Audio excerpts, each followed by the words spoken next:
Assalomu alaykum va rahmatullohi va barakatuh aziz birodarlar. Men Ibrohim Daniyadan O'zbekiston Xalq Mehnatkashlar Birlashgan front harakatining a'zosiman. Mana hammamiz ko'rgan bo'lsa kerak, internet tarmoqda 24 soat, ya'ni Facebook'da, shu O'zbekiston segmentida internet tarmog'ida 24 soat kelajak prezidenti sizlar bilan bizga kelajak. Bularning tushunchasida bamisol u prezident bo'lish kerak. Ularning istagi, xohishi, oldiga qo'yilgan rejasi shu bo'lyapti. Saidasi Mirziyevda shu jumpurushlarda katta qizi bizga kelajakda rahbar bo'lmoqchi shekilli. Ularda ya'ni istagi shu bo'lyapti. Albatta, ularda istagi. Bu bizning istagimiz emas. Biz istamaymiz u narsani. Ularda umuman u jumpurushlarda u yerda bo'lishini istamaymiz. U yerda, ya'ni na o'ligini, na tirigini u yerda qolishini istamaymiz biz.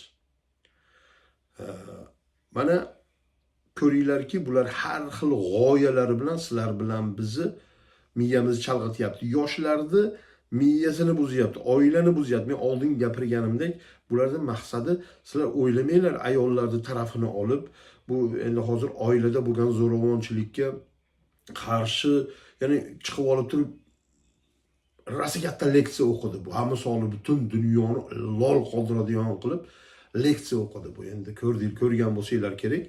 Endi basharalari ham mana shu 3 burchakdan 4 burchakka o'tib, u yerdan 6 burchak yumaloq bo'lib, shestigrannikka doğru o'tib ketdi u saidasini basharachasi. Bamisoli sizlar bilan bizga leksiya o'qib. Bu o'zini oilasini, ya'ni bitta erga xizmat qila olmagan bir manjalaqa bo'lsa bu. Qanday qilib umuman sizlar bilan bizga, qizlarimizga bular aql bera oladi, sizlar bilan bizni oilamizni himoya qiladigan bu bir qarachi bir jumpurush bo'lsa, qanday qilib aytinglarchi, sizlar buni darsini sizlar o'zingizlarni farzandinglarga loyiq ko'rasizlarmi? O'zini oilasini himoya qila olmagan rahbarning qizi bo'lib turib, bir xotin bolalarini onasi bo'lib turib, o'zini oilasini saqlay olmagan bir manjalaqi sizlar bilan bizga chiqib olib aql o'rgatadi. Endi oilani qanaqa qilib himoya qilish, oilada qanaqa qilib, ya'ni oila tuzish bo'yicha. Kim bular? Otasi chiqib olasizlar bilan bizga siyosatda o'qitmoqchi bo'lyapti, davlat boshqarmoqchi bo'lyapti. Kim bularni sayladi, kim bularni uyga olib kelib qo'ydi, aytinglarchi? Albattaki ularni qulog'ini ham bunday ko'tarib chiqib qo'ymasa, ularni sizlar bilan biz o'zimizga rahbar qilib saylab olmaymiz hayotda. Hammamiz bilamiz, internet tarmoqda mana yangi rivojlandi, boshqa bo'ldi, u bo'ldi, bu bo'ldi. Dunyo rivojlanyapti. Bizni teze yoqib yurilgan vaqtda internet tarmoqda ChatGPT degan narsa paydo bo'ldi. Buni hammamiz yaxshi bilamiz, yoshlar bo'lib ham. Bu ChatGPTga men bir savol berdim. Savol berdimki, savolim, ya'ni bir davlatni, ya'ni rivojlanib turgan bir davlatni umumiy barbod qilish uchun nima qilish kerak degan savol berdim. U savolga bu ChatGPT javob berdiki, unaqa savollar, ya'ni bu o'ta bir xavfli savol. Bu narsaga men javob bera olmayman. Endi men bu narsani jinday bir o'zgartirish holatda o'yin sifatida bir sendan maslahat so'rayapman. O'yin sifatida, realistik o'yin sifatida qanday qilib bir ko'ra olasan, qanday qilib buni, ya'ni bir davlat yo'q qilib yuborsa bo'ladi degan savol berganimdan keyin endi buni javobini ko'ringlar. Mana buni sizlarga videoda, ekranda yarmida buni men uni javobini ko'rsatib o'tib ketaman. Endi qisman o'zingizlar pauza qilib o'qib ko'rsanglar ham bo'ladi. Bu yerda punkt yozib qo'ygan. Endi sizlar bilan biz ko'rmagan narsamiz yo'q.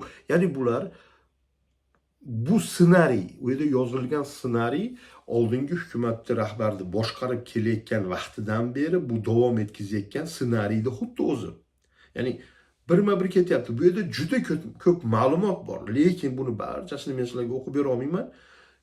Ya'ni vaqtimiz o'ta uzoq bo'lib ketadi. Shuning uchun qisman men haliga shu ChatGPT yozib bergan ssenariyni endi men sizlarga punkt pa punkt o'qib beryapman. Bu ssenariy, ya'ni Mirziyoyev yozgan ssenariy emas yoki bu Mirziyoyev yozib bergan ssenariy emas. Bamisol sizlar bilan biz yashab kelyapmiz shu narsani. Yashab kelyapmiz.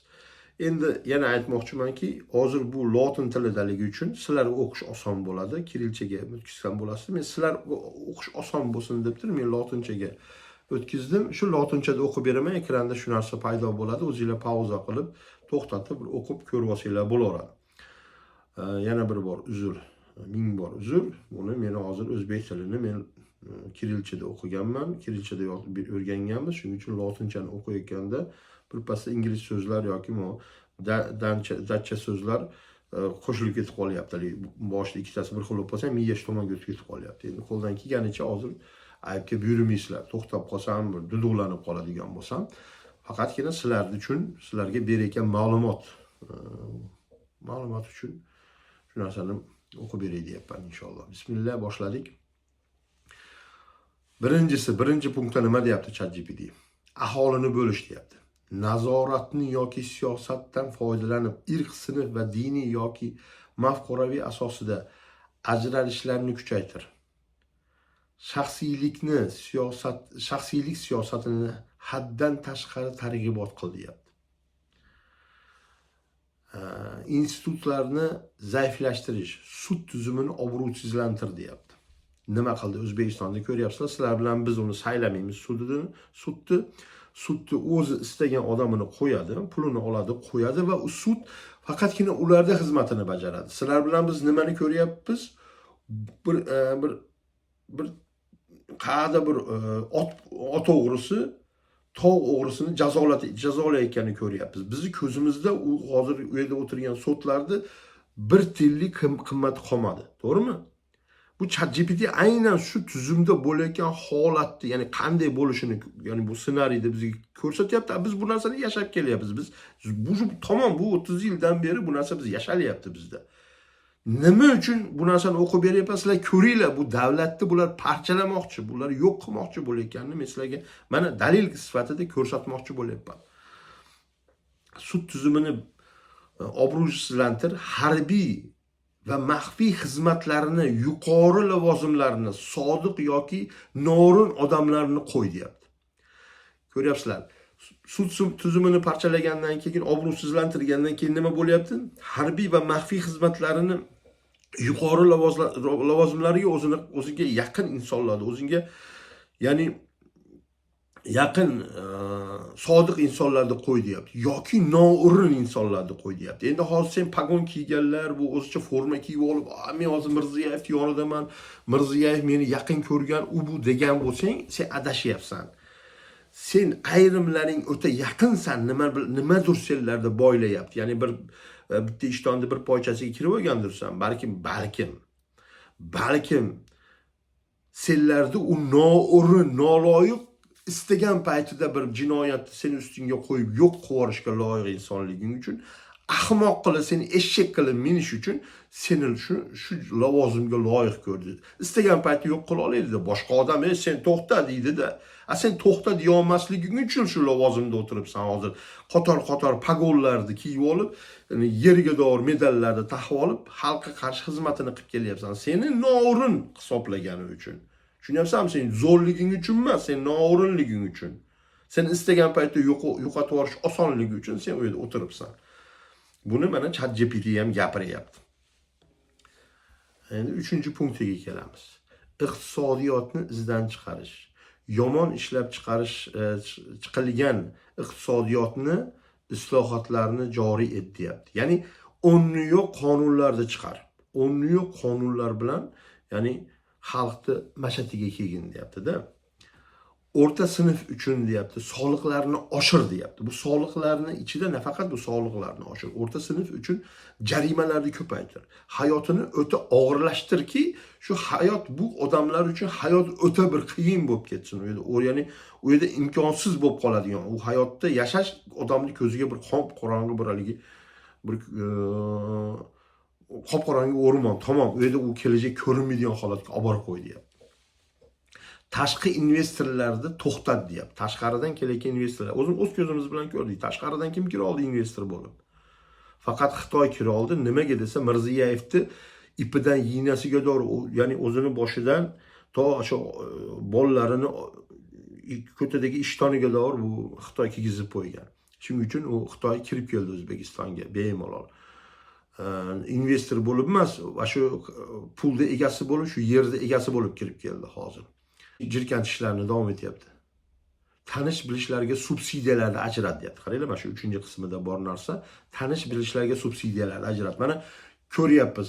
o'sha kuyoviga ajratilgan milliard pullar, o'sha millionlab dollarlar o'zini qizlariga, kuyovlariga, qarindoshlariga ajratilgan kreditlar sizlar bilan bizga aytmayapti banklar. Lekin bular o'zlari Xitoydan kelgan milliardlar, 30 milliard, 40 milliard, 70 milliard olgan qarzga botkizdi hozir O'zbekistonda.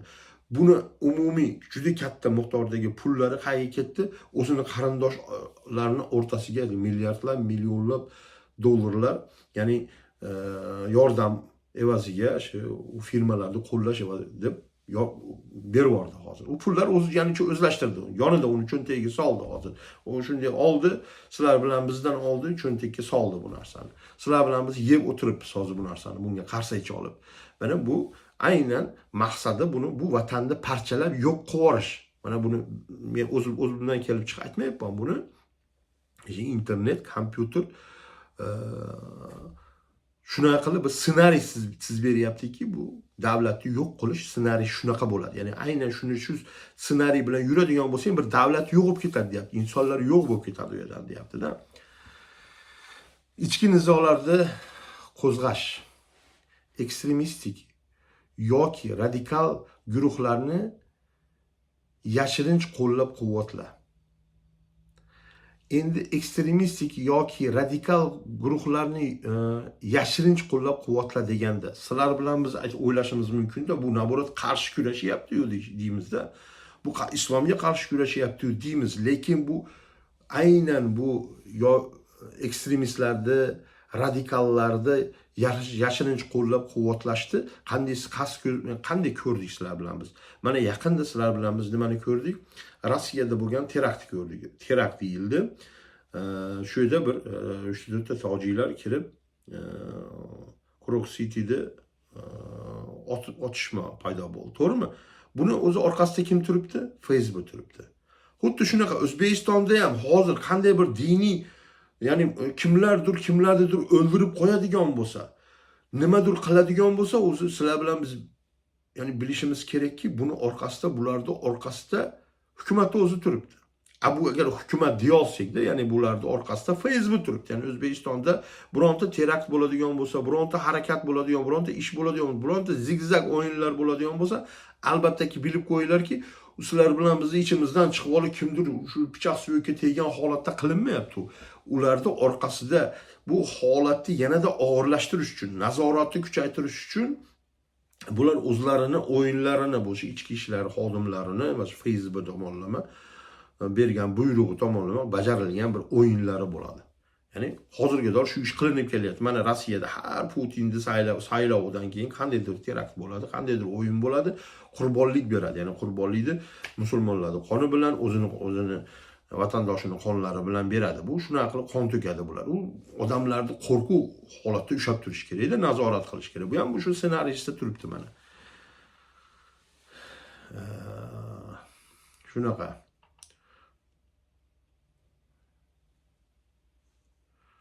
Norozilik namoyishlariga aralashma. Ularni avj olishga yo'l qo'y. Ya'ni avj olishga yo'l qo'y deyapti. Ko'ryapsizlarmi? Bu nima qilyapti? Xalqni norozilik holatiga olib borib qo'yyapti. Sizlar bilan biz norozimiz. Buni siyosatidan norozimiz. Buni olib borayotgan ishlaridan norozimiz. Buni oilasini qilayotgan zulmidan, xalqqa, qo'shnisiga, shu ya'ni tadbirkorlarga qilayotgan zulmidan biz norozimiz. Lekin bular o'zi, ya'ni bu siyosat shunaqa bo'lyapti-da. Ya'ni sizlar bilan bizni shunaqa noroziga olib borib qo'yyaptiki, o'zi ya'ni shu majbur qilyapti-da shu narsaga xalqni. Ya'ni norozilik namoyishlariga chiqarishga o'zi tayyor qilib olib boryapti. Ularni avj olishga yo'l qo'y. Ularni avj olishga, ya'ni bemalol ko'tarilsin deyapti. Mana Qoraqalpog'istonda ko'tarildi, tasaratib soldi, o'ldirdi, liderlarini 4-5tasini qamadi, sindirdi. Ya'ni umumiy qolganlarini nima qildi? Qolganlarini duxiga o'tkazib qo'ydi. Bularning maqsadi shu. Ya'ni avjiga chiqarishi, o'rtaga har xil o'yinchilarni chiqarishi maqsad nima? Sizlar bilan biz aytamiz, nahotki bu ko'r, bu yerdaga bir xalq turib olsa nima bo'ladi deb turib ayrimlar gapiradi-yu, bularni ya'ni bu ssenariy bo'yicha ketyapti. Bular ssenariy bo'yicha olib boryaptiki, xalq norozi bo'lsin, norozi bo'lsa biz unga loyiq ishlatadigan kuchimiz bor, unga loyiq ko'rsatadigan biz o'zimizni o'yinimiz bor degan maqsadda ish olib boryapti. Mana davlatga ishonchni buz deyapti. Ko'ryapsizlarmi? O'zi davlat bo'lib hukumatda o'tirib, bu hukumatga o'zini ishonchini xalqning ishonchini buz deyapti. Yolg'on ma'lumotlar tarqat deyapti.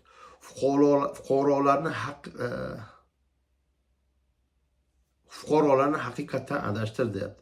Saylovlarga nisbatan ishonchsizlikni uyg'ot deyapti. Saylovga qatnashsang, qatnashmasang baribir saylanadi, bilasizlarmi? Tanish hammamiz og'zimizdan chiqqan gaplar. U sen qatnashsang, qatnashmasang, ya'ni u yerda baribir o'zini o'zi saylaydi. Mana hamma gapirdi bu narsani, to'g'rimi? Nechi mana 30 yildan beri bironta saylovga qatnashmadim, baribir. Ko'ryapsizlarmi nima deyilyapti? Saylovlarga nisbatan ishonchsizlikni uyg'ot. Sizlar bilan biz ishonmaymiz. Bu bor narsa, bu ssenariy, ya'ni bu bo'layotgan narsa bo'lyapti. Bu haqiqatdan bu yozilgan ssenariy bu edi. Mana qanaqa o'yinlar bo'lyapti sizlar bilan biz ustimizda. Bu sizlar bilan biz buni ko'ryapmiz. Ertaga farzandlarimiz bunda yashaydi bunda. Tushunyapsizlarmi? Bu o'ta xavfli. Sizlar bilan biz farzandlarimiz uchun o'ta xavfli, chunki ularga yangi ssenariy yoziladi. Bular hozir ya'ni boshlanish etapi deyilyapti. Bu boshlanish etapi, hozir bu parchalash etapi ketyapti. Ertaga yo'q qilish etapi o'tganda u boshqa ssenariy bo'ladi. Demoqchi bo'lganim, sizlar bilan biz ko'zimizni ochib bularni har bitta qadamini ko'ra olaylikki, bular nima qilyapti, maqsadi nima? To'xta, biz ertaga biz qurayotgan uyim, voyaga yetkazayotgan bolalarim, tarbiya qilayotgan, ya'ni yoshlarni kelajagi nima bo'ladi deya olishimiz kerak. Va biz bu narsaga o'zimizni javobgarlik his qila olishimiz kerak. Tushunyapsizlarmi? Qaranglarki, muhim sohalarni xususlashtirish, sog'lik saqlash, ta'lim, suv kabi asosiy xizmatlarni xorijiy yoki o'zingga sodiq kompaniyalarga sot deyapti. Natijada sifat tushadi. Ya'ni o'zing sifat tushirasan. Ya'ni bironta chet davlatdan kelgan bironta kompaniya bo'ladigan bo'lsa, sen unga aytishing mumkin, yo biz u narsa bizga ma'qul kelmaydi, biz talabimiz shu. Ya'ni talabda ish qilasan deydi. Ya'ni bu aholidan chiqib ish qilayotgan bo'lsa, aytadiki, to'xtab tur, biz shu vaqtga bu bunday bo'lmagan. Ya'ni bizni aholi biz shu narsani o'rganganmiz deydi-da, shu tashqaridan kelgan bo'lsa, kompaniyani yo'q qilib qo'yishdan qo'rqadi, investitsiyani yo'q qilib qo'yishdan qo'rqadi va bu rahbariyat bilan do'st bo'lish uchun, davomiy biznes qilish uchun u tupurib qo'ygan bu aholiga nima bo'ladi? U biznesni o'ylayapti-yu. Shuning uchun nima qilyapti? Xorijiy odam bemalol jinoyatni bu bilan sherik bo'lgan holatda jinoyatni qilib beradi. Shuning uchun aytayaptiki, xorijiy yoki o'zingga sodiq kompaniyalarga sot deyapti. Bu yokisi umumiy o'ziga o'zlashtirdi, qisman soxta yoki Xitoyni kompaniyalariga, soxta kompaniyalar, ya'ni o'ziniki boshqa shaxslarning nomiga qo'yilgan, chet davlat shaxslarining nomiga qo'yilgan, u ham o'ziniki. Yoki Xitoy kompaniyalariga sotdi. Ular tupurib qo'ygan bu musulmonlarga, bu turklarga nima bo'lsa bo'lsin debdi. Natijada sifat tushadi. Natijada sifat tushdimi, sog'lik tuzumi qanaqa holatga bordi mana bugun ko'ryapsizlar. Go'daylar, yoshlar farqi yo'q. Odamlar kasalxonaga tushsa o'ligi chiqish, ya'ni holat ko'payyapti, to'g'rimi? Ya'ni uydan tirik chiqishlar, ya'ni so'qayib chiqish juda ham protsenti kam. Uydan ko'proq o'lik chiqadi yoki bir nogiron bo'lib chiqyapti u yerdagi odamlar hozirgi kunda-da. Ya'ni biz qoloq davr deganimiz, Soyuz davrida qoloq davr deganimizda, ya'ni u paytda odamlarda kasal o'zi yo'q edi, bu yerda hozirgi bor kasallar o'zi yo'q edi u paytda, u davrda eshitmaganmiz. U paytda sog'lik sistemasi qanaqa kuchliligini o'zinglar bilasizlar. Sistema, ya'ni u davlat nazorati kuchli edi, xalq nazorati kuchli edi. Suvlarni tuzumi, umumiy, ya'ni ta'lim tizimi hamma yo'q.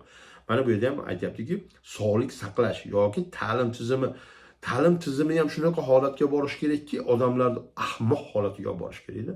Odamlar bilim olgisi kelmaydigan holatga borib qo'yish kerak. Mana sizlarga yana dalillarni ustiga miq qilib qoqib qo'yyapmanki, tushuna olinglar. Bu davlatda rahbariyatda o'tirib olganlar o'ylamanglar, sizlar bilan biz uchun xizmat qilyapti. Ular bu davlat hukumatni yo'q qilish uchun kelgan shaxslar bo'ladi. Bu ularni shaxs desa bo'lsa-da, bu jinoyatchilarni, bu haqqoniy, bu millatni, bu dinni dushmanlari, haqqoniy bizni dushmanlarimiz bo'ladi. Shuning uchun bilib qo'yish kerak. Bular olib borayotgan siyosati faqatgina millatni yo'q qilish. Mana shu yerda hozir 7-punktni o'qib beraman. Hozir resurslarni so'rib olish. Pulni keraksiz mega loyihalarga yoki tashqi qarzlarga yo'naltir deyapti. Ya'ni mamlakatni iqtisodiy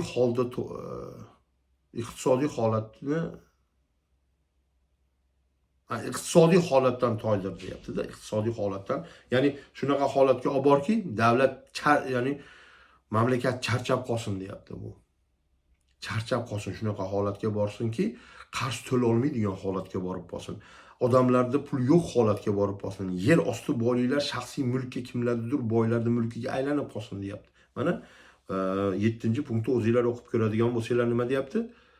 Resurslarni, yer usti boyligi nimaki, qandaydir boyliklar bo'ladigan bo'lsa, o'zingga o'zlashtir deyapti. Yoki tashqari qarzlarga, tashqariga u yoqqa qarzga beryapman, bu yoqqa uni qilyapman, buni bu yoqqa investitsiya qilib, yo'q qil, pul yo'q qilib deyapti.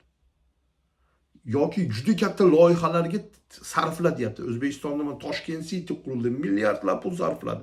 Uning orqasidan o'zi milliard pulni qildi. O'yiga 2 barobar pulni sarflaganmiz, 1 barobar cho'ntagiga ketdi. Davlat o'tirib qolyapti. Davlat, xalq o'zi qachon davlat boy bo'ladi, davlat qachon kuchli bo'ladi?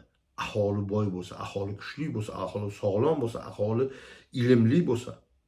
Lekin bu nima qilyapti? Aynan teskarisini olib ketyapti. Ko'ryapsizlar, nima bo'lyapti? 7-punktida aynan Mirziyoyevni mana shu oxirgi paytda olib borayotgan siyosatlardan bittasi, to'g'rimi? Pullarni yo'q qil, tashqari kreditlarni bos deyapti. Ya'ni mamlakatning iqtisodiyotini holdan toydir deyapti. Mana. Yana qanaqa dalillar kerakki sizlarga, sizlar bu ko'ra olishinglar uchun vataninglar parcha-parcha qilib o'g'irlayapti. Farzandinglarning kelajagi paymol bo'lib ketadi, ertaga yo'q bo'lib ketishi arafasida turibsizlar-da. Davom etamiz. Narrativni nazorat qiling. Televideniyani boshqarishda, televideniya, gazeta, radio va ayniqsa ijtimoiy tarmoqda asta-sekin ta'sir o'tkazdi, deyapti. Har bir voqeani o'zing xohlagan mafkura asosida talqin qil, deyapti. Lekin buni mafkuraviy emas, balki oddiy mantiq yoki vatanparvarlik deb ko'rsat, deyapti. Ya'ni sizlar bilan bizni o'ylayotgandek ko'rsat, deyapti. Sizlar bilan biz uchun bo'layotgandek ko'rsatdi, vatan uchun bo'layotgandek ko'rsatayotgan, lekin buni tagida o'zing maqsadga erishaver, deyapti. Tushunyapsizlarmi? Bu o'zini maqsadida foydalanyapti. Sizlar bilan bizga oilamizni o'rtasidagi, ya'ni buni nizolarda o'nglash, oilada bolalarga bo'layotgan zo'ravon, ayollarga bo'layotgan zo'ravonchiliklarni orqasida nima bo'lyapti? O'zini maqsadiga erishish bo'lyapti buni.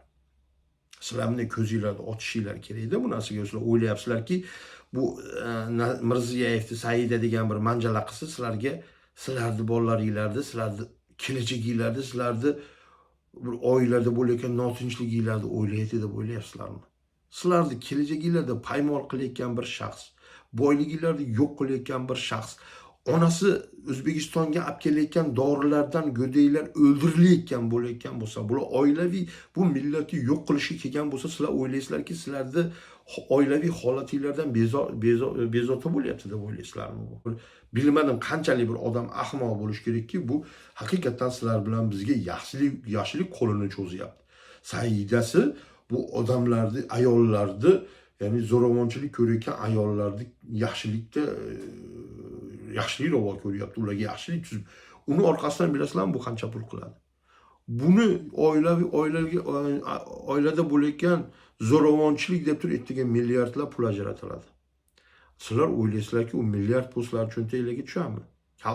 Eringlardan shapalak yegan ayol kishiga million so'm beradi deb o'ylayapsizlarmi? Saida uni orqasidan pul qiladi. Sizlarni reklama qiladi. O, Eshmat akani qizi yo Toshmat akani qizi yo Ibrohimning qizi yo uni qizi yo buni qizi kalta yeyapti. Bunidan qon chiqarib yoribdi, urib miyasini chiqarib yoribdi. Mana deb olib chiqadi oqizilgan miya bilan mana qilsalar, rasmiylarni, videolarni ko'rsatib. Atrofingizda mingta ko'z yosh manqasini oqizib turgan o'zlar shu mahallani manjalaqalarni ham olib chiqadi, yig'ilib turganini. Saydaga xizmat qiluvchilarni olib chiqib olib. Yig'laydi sizlarga qarab, yoninglarda olayotgan kishi bo'lib turib. Orqasidan inekining bamisolilarga pul ajratayotgan. U yerga bordi-yu, Saidasi boradi-yu, 600 lik Mercedeslarda 4-5 bo'lib. Unga benzinlar sarflanadi, tonna benzinini pulini chiqaradi. Siz u yerga borib soatiga sizlarni oldinglarga turganiga 100 minglab dollar ajratiladi o'ziga. U xizmat qildim deydi, u qildim deydi, bu qildim deydi. Sizlar ko'rmagan xizmatiga millionlab dollar ajratadi. Sizlar u yerda hech narsa, hech qanday foyda yo'q. Sizlar eringlarni ko'tini ochib beryapsizlar. U uni orqasidan pul qilyapti. Sizlarni rasmiylarni ko'rsatib turib, uni orqasidan pul qilyapti. Mana buni maqsadi nima? Sizlar o'ylayapsizlar, yo'q, o'ylamanglar u. Hayotda unaqa bo'lmaydi, bilib qo'yinglar. Hayotda unaqa bo'lmaydi. Shuni bilinglar, hayotda unaqa bo'lmagan. Sizlar uchun o'zingizlarni otanglar qilmayotgan ishni bir jumpurushni qizi kelib turib qilib beradi deb o'ylamanglar. Otanglar qila olmayotgan ishni, onanglar qila olmayotgan ishni, yaqininglar qila olmayotgan ishni qandaydir bir jumpurush kelib qilmaydi sizlar uchun. Qilmaydi, bilib qo'yinglar. Uni qilayotgan bo'lsa, uni orqasidan millionlab pul qilayotgan uchun qilyapti. Sizlarning foydangizlarga emas, uni o'zining foydasiga. Ya'ni uni orqasidan jamiyatni buzyapti. Oila, er-xotin buzildinglar. Tamom, bitta uni orasida, uni orasidagi bolalaringlar ham bir-biriga dushman bo'ladi. Ya'ni bola ona bilan qolgan bo'lsa, otaga dushman bo'ladi, ota bilan qolgan bo'lsa, onaga dushman bo'ladi. Fakt bormi? Bor. Nimaga deydigan bo'lsa, shu bola qayerda katta bo'ladigan bo'lsa, shu muhitda katta bo'lgan bo'lsa, u muhitga kim dushman? Narigi muhitdagilar dushman bo'ladi. Sizlar u bolaga gapirsanglar, gapirmasanglar, u bola u narsani machalkadek qabul qiladi. Aytadiki, haqiqatdan, ya'ni u tashab ketib o'rganmi, o'zi ketib o'rganmi, yo qochib ketganmi, farqi yo'q. Uni aytadiki, qara, meni yonimda emas bu deydi. Bu yonimda emas meni.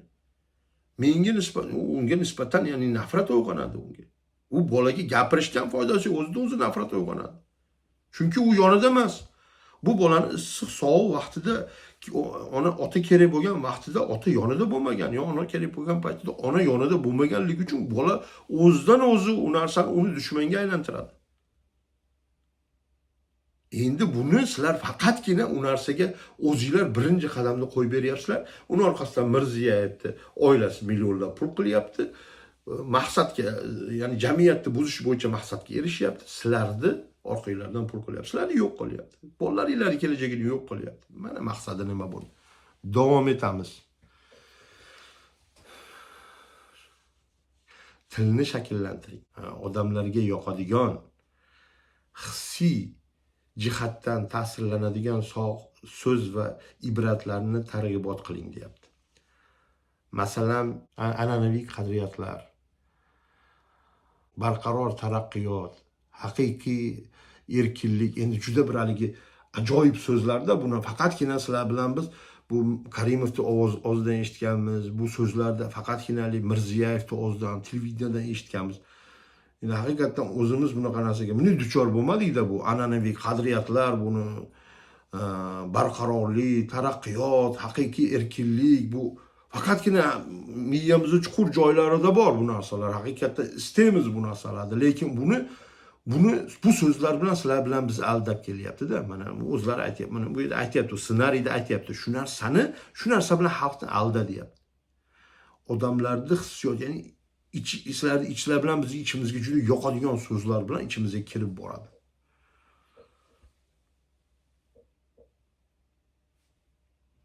Bu ibratlar bilan o'z qarashlaringizni bog'lang, deyapti. Ko'ryapsizlarmi? Ular bu so'zlarni sizlar bilan bizga aytayapti. Mana an'anaviy qadriyatlar deyapti-yu, uni orqasidan o'zini maqsadiga erishib boryapti. Mana an'anaviy qadriyatlarni tikalayapman, deyapti. An'anaviy qadriyatlarni tikalayapman, deyapti. Barqaror taraqqiyotga nisbatan men ketyapman, deyapti. haqiqiy erkinlikka qarab ketyapman. Nima deyapsan men deydi-da. Ya'ni ko'ylagini yirtadi. Nima qilib berishim kerak? Ya'ni 24 soat uxlamayapman men deydi. Qayerlardan nimalarni olib qilyapman deydi. Deydi, nima qilyapsan deydi u. Kimlarni ya'ni ko'tini tozalayapman bu, ya'ni men hozir bu an'anaviy qadriyatlarni o'nglash uchun, ya'ni barqaror taraqqiyot uchun, haqiqiy erkinlik uchun deb turib og'zini ko'pirtirib haligi tuya tupurgandek tupuradi betinglarga. Mana shunday bo'lyapti-yu. Buni xuddi bamisoli bu hali 24 soat uxlamayotgani sizlar bilan biz uchun har bittaligi 36 million uchun bo'layotgandek. Buni uxlamayotganligi yer osti boyliklar chiqyapti, qayib qo'yishni bilmaganidan uxlamayapti bu. Atrofidagi manjalaqalari bir-birini go'shtini yeyotgani uchun uxlamayapti bu. Sizlar bilan bizga xizmat qilayotgani uchun emas, bilib qo'yinglar. Bu sochlari oqarib ketgani sizlar bilan bizga xizmat qilayotgani uchun emas. Bu ashada qilayotgan jinoyatlarda ko'ti ochilib qoladigan bo'lsa, nima bo'lib qolishini o'ylab. Uni shu hukumatga olib kelganda xizmatini qila olmay qolyapti. U har safar yanada kattaroq talablarni qilayotgani uchun bu haligi o'sha dumkada o'tirgani uchun soqollari oqarib ketgan, bizga o'sha turmalarda emas. Bizni boshimizga tushgan zulmlarni ular ko'radigan bo'lsa 2 kunda o'ladi ular. Ular faqat zulm qilishni biladi ular, u zulmga qarshi turishni bilmaydi ular. Keyingisi takrorlar kuch deyapti. Takrorlash kuch deyapti. Qaytar gaplaringni deyapti-da. Lekin ular sizlar bilan biz haqiqatan buni bularni qilayotgan ishlariga norozi bo'layotgan bo'lsak ham, lekin indamay o'tiraveramizda, shu qabul qilaveramiz, shunaqa ekanda deymiz. Nima qilamiz? Qo'limizdan nima ham keladi, shunaqa ekanda deb davom etaveradi bular jinoyatlarni. Mana qayta o'zini mana adolat deb turib bu nima bo'lyapti? Adolatini chiqarib yubordi hamma yo'lda, achitib yubordi adolat bilan hamma yo'lda, to'g'rimi? Faqat o'zi uchun bo'lyapti adolat buni. Mana keyingisiga o'tadigan bo'lsak, ta'lim va media orqali singdiring deyapti, ya'ni miyasiga tiqing degan shekilli. O'quv dasturlarida ta'sir qiling. Mana bularni olib borayotgan ishlarini haqiqatdan insonparvarlik qilib ko'rsatadi, o'zini vatanparvar qilib ko'rsatadi. Ya'ni bular qilayotgan ishlarni haligi sizlar bilan bizga yegizish uchun, ya'ni bu o'zini televideniya orqali berilayotgan darslar orqali sizlar bilan bizni miyamizga quyib boryapti-da. Mana yoshlarimizni miyasini achitib boryapti. Endi mana hozir o'zinglar o'ylanglar, Mirziyoyev davrida, mana Mirziyoyev hukumatga kelgandan beri tug'ilib voyaga yetib qolgan bolalar sal Mirziyoyevda ko'zini ochib, sal 3-4 birinchi sinfga borgan bo'lsa, hozir Mirziyoyevning vaqtida maktabga o'qib 5-6 sinf bitirib qolgan bo'lsa, bu bola hozir shu tuzumni maqtaydi-da. Shu tuzumni normal deb o'ylaydi. Endi haligi it baliq ham o'zini kichkinagina hovuzini butun dunyo shu hovuz deb o'ylaydi-da, lekin tashqarida bo'layotgan ish bilan umuman xabari bo'lmaydi. Endi qisman ma'lumot olishi mumkin havodan, bo'layotgan shamoldan, hali kelib tushib chiqayotgan narsalardan bir xabar olib qoladi, lekin umumiy olgan bo'lsa, bu shu meni hayotim ekan deb o'ylaydi-da. Shu endi bu bor yo'g'imiz shu ekan, shunday bo'lish kerak ekan, shunday bo'lish, endi bunday davom etamiz ekan deb o'ylaydi-da. Lekin bu o'zgartirsa bo'lar ekan degan fikrga bormaydi. Ya'ni ular o'zgartirishga harakat qilmaydi. Shu narsada voyaga yetib qoladi. Mana bu narsani bu ham xuddi shunday gapiryapti shekilli deb o'ylayman-da. Mana keyingisiga qaranglar endi. San'at, kino, musiqa. O'z qadriyatlaringizni targ'ibot qiladigan ijodkorlarni qo'llab-quvvatlang. Odamlar film, qo'shiq va memlar orqali mafkurani o'zgartiradi deyapti. Manbai esa kamdan kam holda savol ostiga olishadi deyapti. Ko'ryapsizlarmi? Bugungi kunda Mirziyoyevni maqtaganlari zo'r yashayapti.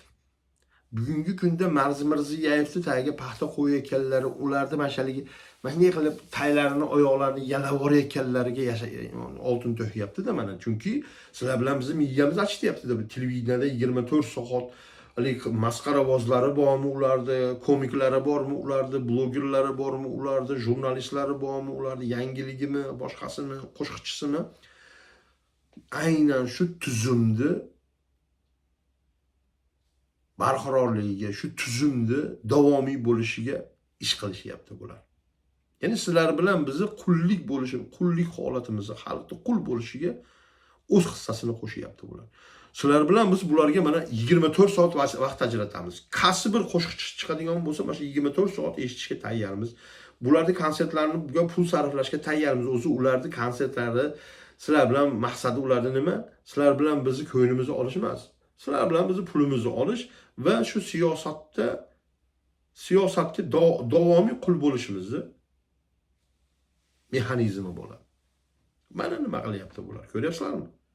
Mana kimga xizmat qilyapti? Sizlar aytayotgan, bu o'ta bir mana diniy olim, diniy ulamo, diniy bu deymiz. Aynan shu diniy ulamolar ham, bularni bu soxta mullachalari ham aynan shu ishni olib boryapti. Bu internet tarmoqdami? Sizlar bilan bizni foydamiz uchun bir qadam ish qilib qo'ymayaptimi? Bilinglarki, shu tuzumda davomiy qul bo'lishinglarni istayotgan bularni qo'lidagi itlari bo'ladi. Kelinglar, davomiga qarasak endi buni. Esa algoritmdan foydalaning deyapti. Ijtimoiy tarmoqlarni boshqaring deyapti. Foydalanuvchilarni lentasida sizga mos kontentlarni ko'paytiring. Ko'proq ko'rish uchun algoritmlarni sozlang deyapti. Senzura qilish shart emas deyapti. Faqat sizni foydali narsalarni kuchaytirish kifoya deyapti. Sizga foydali narsalarni kuchaytirish foyda.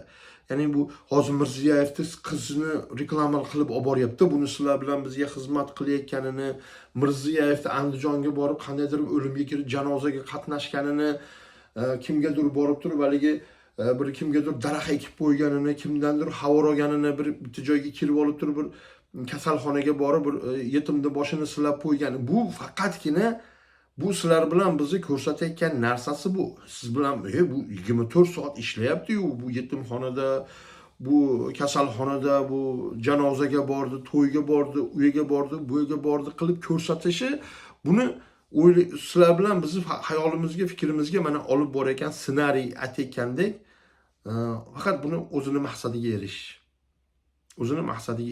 uchun bu ishlarni qilyapti bular. Aytyapman, bu nimaga qilayotgan bo'lsa, ya'ni bugun mana senzura yo'q deyapsiz. Mana bu erkinlik bor.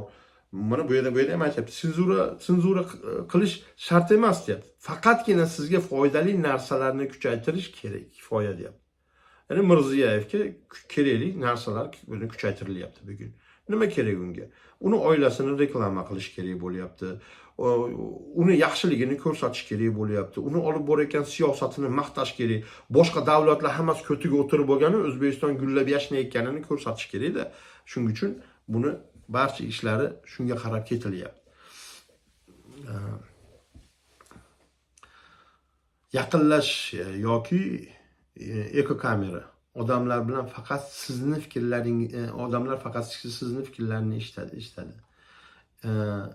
Axborot pufagiga yo'naltiring deyapti. Ular keyin o'zlari boshqalarni siz uchun nazorat qilish boshlaydi. Ya'ni bugun Mirziyoyev kimi yomon desa, sizlar bilan biz uni yomon deymiz. Bu tuzum kimi dushman, kimi terrorist desa, sizlar bilan uni biz odamlar, oddiy insonlar, oddiy xalq shu axborot pufagiga kirgan shaxslar, bu terrorist deydi. Bu ekstremist, bu islamist, nima deb desa deydi. Buni Mirziyoyev kimi yomon desa deydi, kimi yaxshi desa deydigan holatga olib borib qo'yadi. Mana kimga aylanib qolyapsizlar? Bugungi trollar, bugungi Hoji Mirziyoyevni oyog'ini yalayman deganlar, shu tuzumga xizmat qilayotganlar o'ylaylar-da.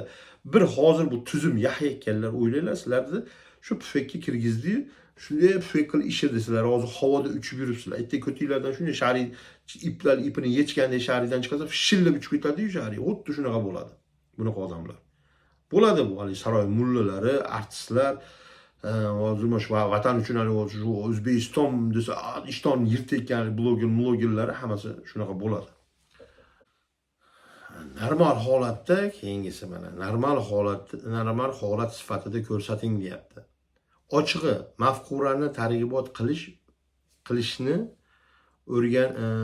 o'rniga uni oddiy hayotga singdiring deyapti. Ya'ni oddiy hayotga singdirib boringki, seriallar orqali, reklamalar, bayramlar orqali milliy ramzlarda sizni mafhuringiz bo'lsin. Ya'ni bularda olib borayotgan ishlari nimaki bo'ladigan bo'lsa, seriallarda ko'rsatadi. Men seriallarda ko'rsatayotgan bo'lsalar, bu seriallarda aktyorlarda og'zidan chiqayotgan gaplarda, ularda orzu havaslari, bularda maqsadlari shu, bu Mirziyoyevni asosiy maqsadiga o'xshab maqsadiga olib boradida. Sizlar o'ylaysizlarki, bu normal odamlar mana seriallarda gapiryapti-yu. Buni shu orzu havasi bo'lyapti. Bizda zotan bo'layotgan narsa bo'lsa, demak biz norozi bo'lishimiz keragi yo'q ekan deb qoladida odamlar. Reklamalarda, bayramlarda, milliy ramzga aylanib qoladi bu narsa. Sizga mos keladigan, keyingisi aytayaptiki, mana sizga mos keladigan, fikrlaydigan ega mashhur odamlarni, blogerlarni yoki aktyorlarni ilgari suring. Ularni shunchaki shaxsiy fikr, bu yerda shaxsiy fikrim bu degan sifatida bildirsin. Ammo bu sizni mafkurangiz bo'ladi deyapti. Ya'ni bular, bu chiqib olib tur hozir, ya'ni soxta blogerlari, soxta o'yinchilari, soxta deputatlari hammasi chiqib olib nima deyapti? Bu meni fikrim, bu manaqa bo'lishi kerak.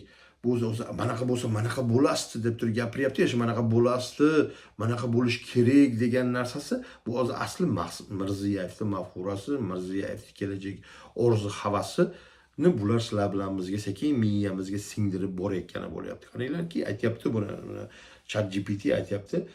Singdir deyapti.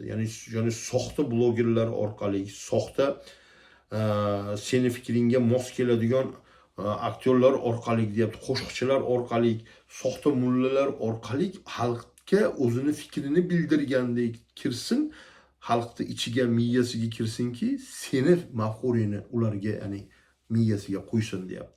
Sizlar bilan biz yeb o'tiribmiz buni, to'g'rimi? Yeyapmiz buni, bularni atarasini. Kelajak nima? Bular maqsadga erishyapti. Sizlarning boyliginglar, sizlarning kelajaginglar paymol bo'lyapti. Sizlarning kelajaginglar yo'q bo'lyapti shu bilan. Sizlar yeyapsizlar bularni aktyorlar orqali, mullachalar orqali, televideniyasi orqali. Bular maqsadga erishyapti. Bular yashaydi-da. Sizlar bo'lsa nima bo'lasizlar? Sizlar qum turpoq bo'lib yig'ib ketasizlar. Bu ketishda. Mana yana keyingisi diniy yoki ma'naviy qadriyatlarni pasaytirish. Mana bizda bo'layotgan holatda, bizda bo'layotgan holat dinimizni imkon qadar tepalashib o'ynashdi, to'g'rimi? Musulmon bo'lish o'ta xavfli bo'lib qoldi. O'zbekistonda o'zinglarni bayram bilan tabriklash xavfli bo'lib qoldi. Juma muborak deyish xavfli bo'lib qoldi. Voyaga yetmagan bolalaringlarni masjidga yetalab borish, qo'shnida, masalan, qo'shningiz bir ilmli shaxs bo'ladigan bo'lsa, sizni ko'nglingizga mos to'g'ri kelgan qori bo'ladigan bo'lsa, farzandingizni shu yigitga chiqarib, shu insonga chiqarib, shu otaxonga, onaxonga chiqarib, farzandingizga ilm olish u yerda xavfli bo'lib qoldi. Dinimizni juda xavfli qilish ko'rsatib qoldi. Bular nima qilyapti buni? Bu maqsadga erishish uchun nihilizm va befarqlikni targ'ibot qilish deyapti. Ko'ryapsizlarmi? Befarq, ya'ni sizlar bilan biz jamiyatda bo'layotgan holatga befarq bo'lganmiz biz. Nihilizm holatiga, befarq holatiga olib borib qo'ydi bizni. Hayotni ma'nosini yoki yuqori maqsadning mavjud emasligini targ'ibot qiling deyapti. Yo, sen bu hayotda ko'p narsaga erishishdi, bir o'qib bir narsaga anaqa erisha olmaysan. Sizlar bilan bizga ko'rsatayotgan narsasi nima bo'lyapti? Ming sen zo'r bo'ladigan bo'lsang ham bu hayotda hech narsaga erisha olmaysan. Faqat sen Mirziyoyevning oilasida bo'lmasang, faqat sen dadang prokuror bo'lmasa, tog'ing esi bo'lmasa, sudya bo'lmasa, sen hech narsaga erisha olmaysan qilib ko'rsatib qo'ydi. Ya'ni mulla bo'lsang ham, qori bo'ladigan bo'lsang ham, yaxshi inson bo'lish bu hech qanday senga foyda bermaydi bu hayotda qilib ko'rsatyapti-da. Endi mana joylaricha qilib gapirganda, ma'naviy yoki axloqiy qadriyatlar eski yoki muhim bo'lmagan deb taqdim eting deyapti. Ma'naviy yoki axloqiy qadriyatlar eski yoki muhim bo'lmagan deb taqdim eting deyapti. Mana shunaqa qishloqi deb ko'rsatadi sizlar bilan. Bizni hozir chiqib olib turib qandaydir bir qariyani qo'lidan bir og'ir narsasini ko'tarib yo'ldan olib o'tib qo'yadigan bo'lsak, boshqa qiladigan bo'lsak, yordam beradigan bo'lsak, sizlar bilan bizni kulib yuborishadi. Sodda kiyinadigan bo'lsanglar, ya'ni nimaga sizlar sodda kiyinadigan insonsizlar. Chunki pulinglarni bema'ni sarflashni xohlamaysizlar. Sizlar Allohdan qo'rqadigan shaxslar. Bu narsani sizlar ustinglardan ko'radigan bo'lsa, jamiyat sizlar ustinglardan kulib yuboradi. Bu oyog'iga kalta ishton kiyib olibdi. Ya'ni ustiga puli bo'lsa ham mana qilib yirtiq, anaqa sodda kiyim kiyib olibdi. Bu shunaqa pishiq, bu endi ish qilib har xil bahonalar bilan sizlarni ya'ni tepalashdi, harakatini qiladi. Odamlar dunyoviy tashvishlar, ularni qaragani ma'naviy yoki axloqiy qadriyatga kamroq ahamiyat ega ekanligini ko'rsating deyapti. Odamlarga dunyoviy tashvishlar, ularga qaraganda ma'naviy yoki axloqiy qadriyatlar kamroq ahamiyatga egaligini ko'rsating. Ya'ni sizlarni tirikchiligingni qil deyapti-da. Bu sen tirikchilik qilayotganda fohishalik qilasanmi, o'g'irlik qilasanmi, uni o'g'irlaysanmi, buni talaysanmi, nima qilsang qilki, ya'ni bu qolgani bir tiyin deyapti-da. Bir tiyin, sen o'zingning tirikchiligingni qil deyapti. Onani sot men uchun deyapti, 3-4 so'm beraman. Onani o'ldir men uchun, senga 3-4 so'm beraman. Ya'ni qizingni sot, bolangni sot, menga yoshrog'ini yetkazib kelib 3-4 so'mingni qil, undan ko'ra nima qilasan, ma'naviy qadriyat to'g'risida gapirib degan mavzuga olib boryapti-da bular. Mana ssenariy ko'ryapsizlar, bu narsani biz yashab kelyapmiz. Hozir bu O'zbekistonda bor narsalar, bu bor faktlar. Har bittasi, mana men hozir bir o'qib berganim, bu yana qanchasi bor. Bu haqiqatdan bo'layotgan holat O'zbekistonda. Bu degani nima? Men sizlarga boshida aytganimdek, bitta davlatni yo'q qilib yuborish, bu millatni yo'q qilib, parchalab yo'q qilib yuborish uchun nima qilish kerak degan savol shu javoblarni berdi.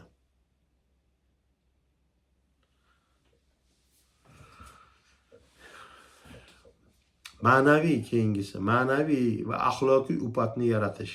Foydasi yo'q, ya'ni istab topa olmaydigan narsa, ya'ni qop-qorong'iga kirib olib, yo'q joyda qo'lingda na chirag'ing bor, na shaming bor, na boshqang bor. Sen u yerda ya'ni yorug' istayotgandek holatga olib borib qo'y deyapti. Ya'ni u yerda bir uchqun istagan holatga olib borib qo'ygan. Qo'lingizda hech narsa yo'q. Qop-qorong'i mana shu zim-zimiston joyga olib kirib qo'ygandek bo'lib qoladi-da sizlarda. Xuddi shunaqa xalq shunaqa qilib qo'ydi. Ma'naviyat yo'q. U yerda hayot ma'nosi yo'q. Qadriyat yo'q. Hech narsa yo'q-da, u yerda hech narsa yo'q holatga olib borib qo'ydi. Odamlar shunday hafsalasi pirib ketdi bu hayotdan. Shunday qarab turib, bu umuman qop-qorong'i bo'lib qoldi hayotga. Yana bular aytayapman, bu har bitta ishi, har bitta qadami, har bir og'izdan chiqqan gapi bular o'zini maqsadiga erishish. Sizlar bilan biz qilayotgan ishimiz bular faqatgina o'zini bularni maqsadiga yaqinlashtirish bo'lib qolyapti-da. Bular o'zini maqsadiga yaqinlashaveradi. Sizlar bilan bizni harakatimiz ham, gapimiz ham, o'tirishimiz ham, turishimiz ham, indamay o'tirishimiz ham bular maqsadiga erishadigan holatga borib qoldi. Sizlar shu nima befarqlik bilan shunaqaga borib qo'yapsizlar. Farzandinglarni shunday bo'yniga o'zinglar haligi bolt gaykalar bilan zanjir qilib ustidan svarka qilib, yechilmaydigan qilib, zanjirni bitta qilib ulayapsizlarki, ertaga Mirziyoyevning qo'liga yetadigan qilib olib borib berasizlar o'zinglar. Har bitta bolalaringlarni. Shuni yoshlar eshitayotgan bo'lsanglar, bilinglarki, befarq kattalaringlar bormi? Xuddi shu narsaga qarab ketyapti. Ya'ni bo'yninglarga zanjir ertaga shu Mirziyoyevning qo'liga yetib boradigan bo'lsa, sizlar hech qachon chiqib qolmaysizlar zanjirdan. Bu faqat birinchi ssenariy. Bu men sizlarga o'qib berayotgan bu ssenariy, bu davlatni parchalashi, u parchalagandan keyin u aholi bilan, ya'ni u maqsadga erishgandan keyin aholini nima qilish kerak degan joyi u keyingi ssenariyda bo'ladi. Tushunasizlarmi? Mana. Davom to'xtalib o'tadigan bo'lsak, tez va oson rohatlanish. Mana bugungi kunda Mirziyoyevni osonlar, masalan Mirziyoyevga to'rtta musulmon qayda o'tirib o'tirganini bu hukumatga aytadigan bo'lsa 3-4 so'm berib boshini silaydi, qo'liga 3-4 so'm pul beradi va buni bu o'sha bitta qandaydir oxiriga baylab qo'yadi. Mana shunaqa qilib, ya'ni bu tez, oson pul topish, o'g'irlik, narkotik sotish, sotqinlik, murtadlik, munofiqlik, yana aynan bu shu tez va oson rohatga erishish bo'lib qoladida. Ya'ni sizlar bilan bizni nima qilyapti? Sotqin bo'l, jinoyatchi bo'l, mehnatkash bo'lma. Ya'ni sen bor o'qi, ilm ol, bilim ol, haligi vaqtingni o'tkiz bo'lmayapti. Tez oson pul topishga o'rgatyapti. Mukofotlarga yoki huzur keltiruvchi narsalarga qiziqishni targ'ibot qiling. Bu Mirziyoyev qandaydir hukumatlarni tabriklab qo'yishiga, oson hayotga, huzur keltiruvchi narkotiklar, masalan, diskotekalar, shunga o'xshagan narsalar, kayf, safolar, ovqat yeyish, mana qayga qaramasanglar hozir disko barlar, kafelar, ular bular bo'lib ketdi. U yerda o'tirish uchun pul kerak. Nima qilasizlar sizlar? Oson pul topishga harakat qilasizlar. Agar borib ishlaydigan bo'lsanglar, sizlar vaqtinglar bo'ladimi? Kayf safo qilgani bo'lmaydi. Vaqtinglar o'qiydigan bo'lsanglar, kayf safo qilgani vaqtinglar bo'ladimi? Bo'lmaydi. Unasa qilgan. Sizlar nima qilasizlar? Sotqinlik qilasizlar. Sizlar nima qilasizlar? Jinoyat qilasizlar. Sizlar nima qilasizlar? Shu hukumatga xizmat qilasizlarki, u hukumat boshinglarni silaydi. Sizlarga diplom kerak emas, faqatgina Mirziyoyevga vafodor bo'linglar. Mirziyoyev xizmatini qilinglar. U boshinglarni silab 3-4 so'm beradi. Chiqinglar, marojniylar yeyinglar, kayf safo qilinglar, harom xarij hayotga bemalol xush kelibsizlar deydi sizlarga. Shunday qilib odamlar uzoq muddatli mehnat yoki rivojlanish o'rniga xohlagan narsalarini tez orada olish xohlashadi. Shunaqa qilib, ya'ni odamlarni ko'ziga sizlar bilan bizga oson narsalarni ko'rsatib qo'yyapti. Ya'ni mehnat qilib hajga bora olmaysizlar. Mehnat qilib o'qib sizlar bilim olib sizlar katta rahbar bo'la olmaysizlar. Nima qilyapti? Sotqin bo'lsanglar rahbar bo'la olasizlar. Sotqin bo'lsanglar, ya'ni qayergadir ishlay olasizlar. 3-4 so'mliginglar bo'ladi, boshqa qiladi. Halol ishlash bo'lmaydi. Ya'ni halol ishlayman desanglar, uzoq ishlash kerak, toza ishlash kerak, pok ishlashinglar kerak, birovni aldashinglar kerak emas va uni protsess uzoq bo'lgani uchun sizlar nima qilasizlar? Qisqacha narsani toplaysiz. Qisqacha tez, ya'ni pul topishni boshlaysizlar. Ya'ni kredit olasizlar, riboga kirasizlar, ribo olib hajga borasizlar, ribo olib to'y qilasizlar, ribo olib mashina olasizlar, ribo olib uy olasizlar. Bu hamma narsa tez narsalar, lekin sizlar bilmaysizlarki, ertaga bu narsani oxiri keladi, nuqta bo'ladi va hayotinglar buziladi. Bu sizlar olgan narsalar kimning cho'ntagiga qoladi? Mirziyoyev cho'ntagiga qoladi. Bugun sizlar ular sizlarni eshak qilib minyapti. Eshak qilgan minib mehnat qilgan, topgan pulinglar ertagina aynan shu sizlarni boshinglarni minib, sizlarni eshak qilib minib, sizlarni qamchilarga urganda shaxsni qo'liga qolyapti. Mana sizlar kim uchun ishlayapsizlar? Mana bu ssenariy nima deyapti. Tashviqlanish o'rniga dankasalikka o'zgartiring deyapti. Bo'sh vaqtinglar bo'ladigan bo'lsa, sizlar nima to'g'risida o'ylaysizlar? Erkinlik to'g'risida, tashabbusli bolalaringlarning kelajagi to'g'risida o'ylanib qolishinglar mumkin. Bekor qolsanglarda, shuning uchun sizlar nima qilasizlar? Shu hozir kattalar yeyish uchun, ular minayotgan mashinalarni minish uchun, ular kiygan kiyimlarni kiyish uchun, ular yeyotgan ovqatlarni yeyish uchun sizlar, ya'ni bo'sh vaqtinglar bo'lish kerak emas. Sizlar shu постоянно nimadir qilib turishinglar kerakki, shu 3-4 so'm pul topish uchun va ularga o'xshab yashash uchun. Faktiski sizlar ular hech qachon ularni qo'llab yeta olmaysizlar. Ular boyligi sizlar bilan bizni pulimizga boy, sizlar bilan biz shu vaqtimiz yo'qligi, erkinlikka vaqtimiz yo'qligi, birlashishga vaqtimiz yo'qligi, bir-birimizga dushman qilib qo'yganligini sababli bular bemalol o'zini jinoiy ishlarini davom etishyapti. Yana bular davom etadi. Agar sizlar bilan biz muloqot bo'ladigan bo'lsak bu narsaga. Keyingisiga boradigan bo'lsak, keyingisi nima deyotganini mana yana ko'rib o'zinglar mana hayron qolarsiz, so'zlab baho berasiz. Qaranglar, fuqarolarning faolligini va jamiyatni pasaytirish, siyosiy yoki ijtimoiy faollikni kamaytirish, ya'ni siyosatdan sizlar uzoq bo'lishinglar kerak, siyosiy ya'ni faollikdan kamar, ya'ni sizlar umuman befarq bo'lib qolishinglar demoqchida ular.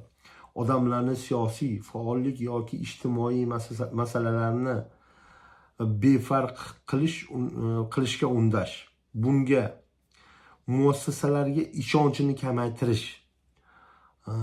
Ya'ni sizlar bilan bizni mana hokimiyatga murojaat qilish, ya'ni o'zimizni haqlarimizni talab qilish, birlashib bir narsalar qilishlar hech qanday ya'ni o'zgarishlarga erisha olmaydi degan holatga olib borib qo'yganda, sizlar bilan biz haqiqatdan shu hayotda yashayapmiz. Hozir sizlar bilan biz bularda davlat idoralari sizlar bilan bizni boradigan bo'lsak, muammolarimizni aytadigan bo'lsak, muammolarimiz hal bo'lmaydi. Borib turib sizlar bilan biz chiqib turib ulardan talab qiladigan bo'lsak, nima qiladi? Ya'ni biladiki biz qandaydir muammo bizni boshimizga yaraladi, yangi muammo yaralib qoladi. Eskimizni hal qilishimiz o'rnimizga yangisi yaralib qoladi. Sizlar bilan bizni faolligimizni susaytirish va bu narsaga umidsiz qilib va qul holatiga, qo'y holatiga, ya'ni eshik qilib minadigan holatga olib borib qo'yadigan rejalari bo'ladi. Mana ko'rib turibdi. Buni sizlar pauza qilib, sekin o'qib olasizlar. Ya'ni hayratda qolishni ilojisi yo'qda, bu yerda haqiqatdan shu hayotda yashab kelyapmiz biz. Endi sizlar bu narsani o'qiganinglardan keyin, buni eshitganinglardan keyin sal ko'zinglarni ochinglar. Turaylik, bu Shavkat, buni Saidasi, buni manjalaqalari barchasini umuman yig'ishtiradigan bo'laylik, vatanimizni ozod qilaylik. Yetar, ko'ringlar bular qanday qilib, maqsadi nima bulardi? Bularni qilayotgan ishlari, bularni barcha jirkan ishlarini internet gapirib beryapti. Nima qilish kerak? Ya'ni bitta davlatni yo'q qilish uchun nima qilish kerak deyapti. Mana mana shuni ishni qilish kerak. Agar mana shu ishni qilsang, bir davlat, millat yo'q bo'lib ketadi deyapti. Agar bu aynan shu ish O'zbekistonda ketyapti, demak, sizlar bilan bizni yo'q qilish rejasi bo'lgan va bizni yo'q qilish hozir bu ishni olib boryapti bular.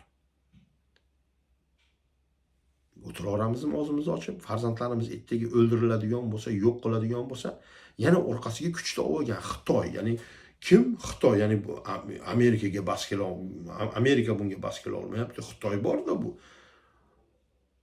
Bemalol Xitoyga suyangan holatda yana sizlar bilan bizni Xitoyda orqasiga o'tirib olib, bitta mush uryapti, Xitoyda orqasiga o'tib olyapti. Unga bunga bir shapaloq uryapti, yana Xitoyda orqasiga o'tib olayotgan bir shakallarga o'xshaydi-da bu Mirziyoyev degan jumpurush. Passiv fuqarolikni targ'ibot qilish bu keyingisi. Odamlarni faqat o'z manfaatlarini va qulayliklariga e'tibor qaratish. Jamiyatni yoki umumiy mas'uliyatni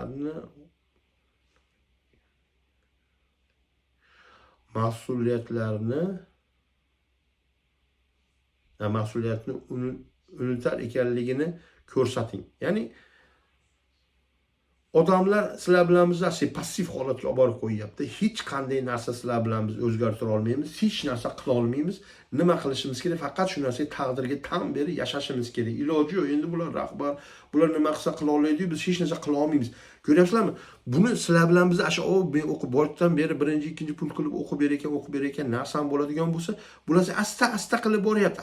Asta maqsadga erishib boryapti bular. Ana mana shu xuddi aynan shu hayot, ya'ni o'qib bergan hayotim hozir O'zbekistonda bu ssenariy O'zbekistonda bo'layotgan narsa. Bizning hayotimiz ichiga olib kirilgan narsa.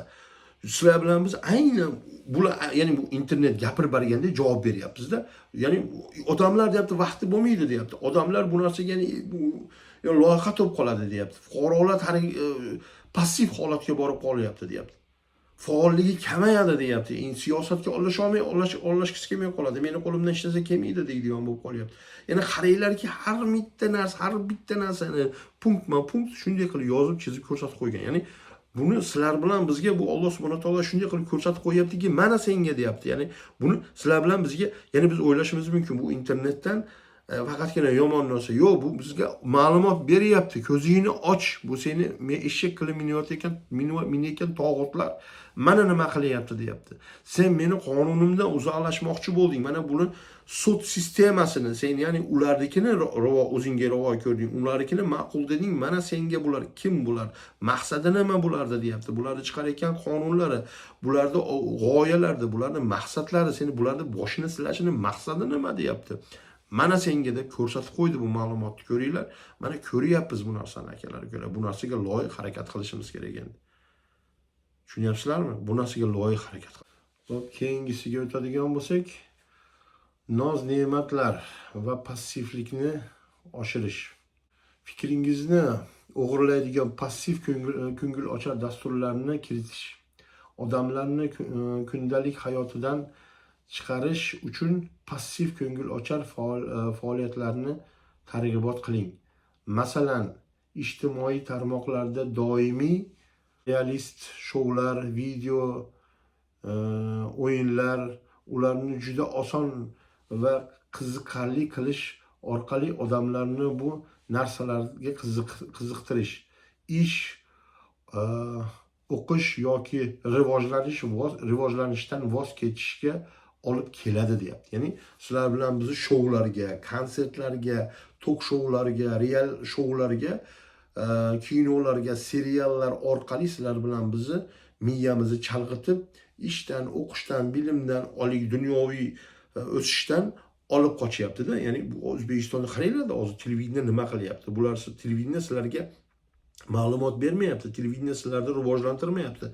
Televideniya nima qilyapti? Internet tarmoq nima qilyapti? O'zbekiston segmenti, ya'ni sizlar ochib O'zbekistondan olayotgan xabaringlar, shoular, tok shoular, masxaravozlar, ya'ni barcha blogerlar nima qilyapti u yerda odamlarni chalg'itish rolini qilyapti. Ya'ni sizlar bilan bizni umumiy hayotdan umidimizni uzadigan holatga olib borib qo'yayotganlari bo'lyapti.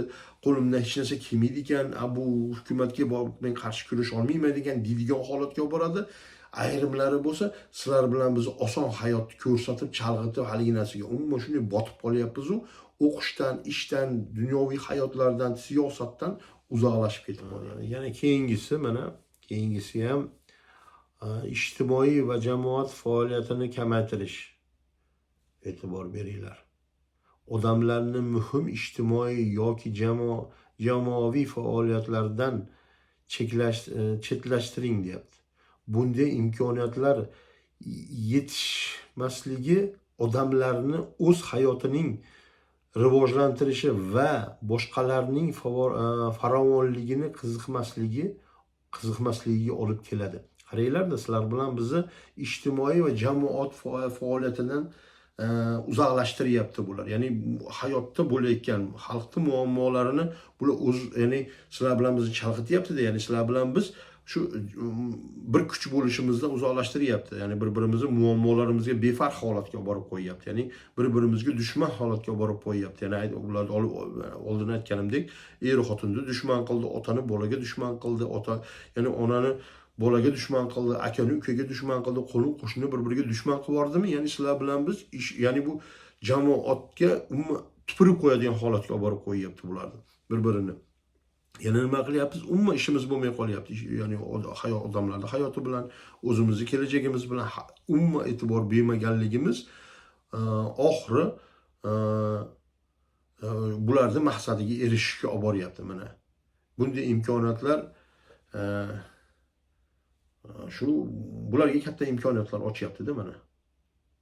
Qaranglar-da, bu ssenariy aytyapman, bu har bir yana punktini o'qigan saram hayratga qolyapmanki, haqiqatdan rostdan bu vatanni yo'q qilishga o'tirganlar-da bu shaxslar. Bu jinoyatni jumpurushlar haqiqatdan vatanimizni yo'q. Yana bu o'zini manjalaqlarini shunaqa qilib chiroyli qilib videolar qilgan, har xil raqslarda orqasida mingtasi yugurib yuribdi. Unisi kelgan, bunisi kelgan.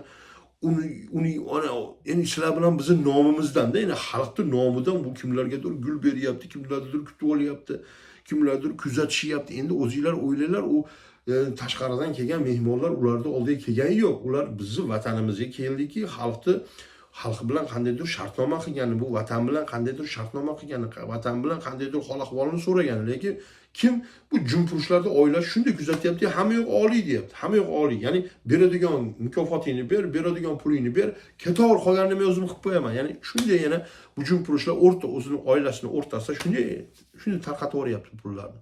Shunday tarqatib yo'q qilib yuboryapti. Sizlar bilan bizni o'rnimizga bular barcha har narsani hal qilib olyapti bu jumpurushlar. Xo'p, keyingisiga to'xtaladigan bo'lsak. O'zgarish holi va befarqlik yaratish. Ya'ni sizlar bilan biz bu haqiqatdan da mana xuddi shuni aytyapman, har safar hayratga qolasanda, hech narsani sizlar bilan biz o'zgartira olmaymiz. Qo'limizdan hech narsa kelmaydi. Korrupsiyaga botib ketgan, kimga borasan, u 3-4 so'm berib hal qilib oladi. Unisi bu, bunisi u. Ya'ni puling yo'qmi, hech narsa hal qila olmaysan. Ya'ni aytyapman-ku, hayratga qolishdan ilojisining o'zi yo'q. Bu hayot bizni aynan bizni ssenariyimiz, O'zbekistonda bo'layotgan, xalq ustidan bo'layotgan ssenariy bu. Yana nima kerak sizlar bilan bizga aytinglarchi, yana nima kerak? Kelinglar, yana bu o'ta uzoq bo'lib ketdi. Men hozir yana bir oxirroqqa o'taman. Bu oxirrog'idan bir chimdim o'qib beramanki, sizlar buni o'zinglarga bir analiz qilib olinglar. Bular ya'ni qanday bu xalqni ya'ni imkon qadar bu yerdan quvlab solish. Ya'ni u yerda aholi qolmasligiga sabab nima sabablar qilish kerak desa, manaqa sabablar bo'lyapti. Mana bular haqiqatdan bu O'zbekistonda bo'layotgan holat. Ya'ni O'zbekistonda yoshlarda bo'layotgan holat. Mana buni ssenariyda nimani ko'rsatyapti? Atrof muhit yoki xavfsizlik muammolarini ko'paytirib, ba'zi hududlarda zo'ravonlik, jinoyatchilik, urushlar, havo, suv sifatsizligini yomonligi, ekologik muammolar, iqlim o'zgarishi tufayli, ya'ni boshqa joylarga sizlar bilan bizga shunaqalardiki, Amerika zo'r, Yevropa zo'r, Rossiyaga ketaver, ashida 3-4 so'm pul topasan, lekin bu yerda yomon degan, ya'ni sizlar bilan bizga shu boshqa joyda reklama qilgani, sizlar bilan biz boyliklarimizni shunday bularga tashlab chiqib ketishimiz. Bularning maqsadi u yerdan, yerni sizlar bilan bizdan tozalashda, ijtimoiy tarmoqlarda va ommaviy axborotlarda vositalar chet elda ideal hayotini aks etadi. Buni televideniyada, internet tarmoqda sizlar bilan bizga tezda bu narsani yetkazib qo'yadi va bu ma'lumot bemalol ochiq. Buni ya'ni hech qanday cheklov yo'q bu narsaga. Bemalol bu narsani ko'rsatyapti. Glavoy sizlar bilan biz u yerdan chiqib ketishimiz kerak. Qo'shnining uyi har doim yashilroq ko'rinadi degan psixologik effekt. Ya'ni boshqa joyda yaxshi, bizda u narsaning imkoni yo'q degan effekt bor. Ya'ni shu o'ylaymizda, bu imkonsiz. Ya'ni bizga boshqaniki chiroyli ko'rinaveradi. Sizlar bilan biz boshqa joyga ketaveramiz. Har holda bizni uyimizda, bizni vatanimizda undan-da imkoniyatlarimiz kattaroq. Amerikadan ko'ra bizning imkoniyatimiz katta. U yerda O'zbekistonda hamma joydan ko'ra biz yaxshiroq yashashimiz mumkin. Yaxshiroq, nariyoq bizga chiroyliroq ko'rinadi.